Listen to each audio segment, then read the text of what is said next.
জয়া দিদি ভাই, এটা তোমার জন্য আমি ভিডিওটা করছি। তুমি একটু শুনে নিও। তুমি একটা ভিডিওর পারপাসে লিখেছো যে তোমার দাঁত ছোটবেলায় হলুদ ছিল, এটা ব্লা ব্লা। মানে তুমি ভিডিওটাকে সাপোর্ট করেছো, কিন্তু তবুও তোমার কষ্ট লেগেছে কোথাও না কোথাও থেকে। হয়তো তোমার মনে হয়েছে যে আমি কাউকে ইনসাল্ট করছি।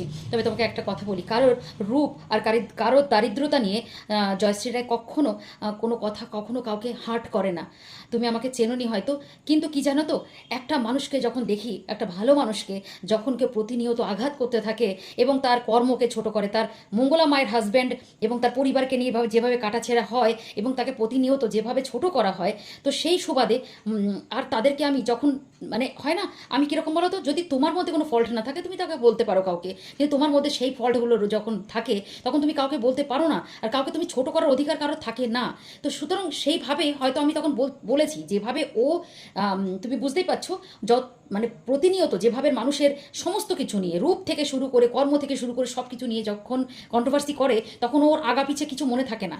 তাই কথাই আছে, টিট ফর ট্যাট, জানো তো, কুকুরকে কুকুরের মতো বিহেভ, মানে এটা তুমি খারাপ ভেবো না, আমি কুকুরকে আমি এক্সাম্পল, তুমি হয়তো ভুল করলাম, কিন্তু যেমন তো, যেমন মানুষ তাকে তেমনিভাবে না বোঝালে না, অনেক সময় বোঝে না। ভালোভাবে বোঝানো অনেকবার বুঝিয়েছি, কিন্তু কি বলো তো, এরা যতক্ষণ নিজেরকে সেটা দিয়ে এক্সাম্পল না দেবে না ততক্ষণ বুঝতে পারে না। তো সেই জন্য আমি ওকে বোঝানোর জন্য যে ও যেভাবে মানুষের রূপ এবং কর্মকে ছোট করে, তো ওর মধ্যেও যে অনেক গাফিলতি আছে, অনেক গিল্টি আছে, ওর মধ্যে অনেক ঘাটতি রয়েছে, সেগুলো একটু ফেস করিয়ে দেওয়া, যে যাতে করে সেই ভুলটা যেন পরে আর না করে, থামানোর জন্য এই ভিডিওটা। আমি কাউকে ছোট করিনি দিদিভাই।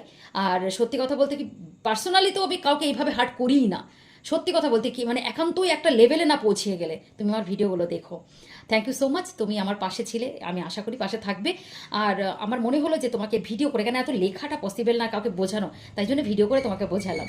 তাই দেখলাম যে প্রতিনিয়ত যে মানুষগুলো মানে কৃষ্ণকালী মায়ের সাপোর্টার, তাদেরকে যেভাবে অশ্লীল ভাষায় গালিগালাজ করে এবং তাদের ছোট করে কথা বলা হয়, আমার মনে হয় আমার ভিডিওটা তার কাছে একদম ছোট্ট। কি তাই ঠিক বললাম তো? কমেন্টটা অবশ্যই করে যেও কিন্তু। ভালো থেকো।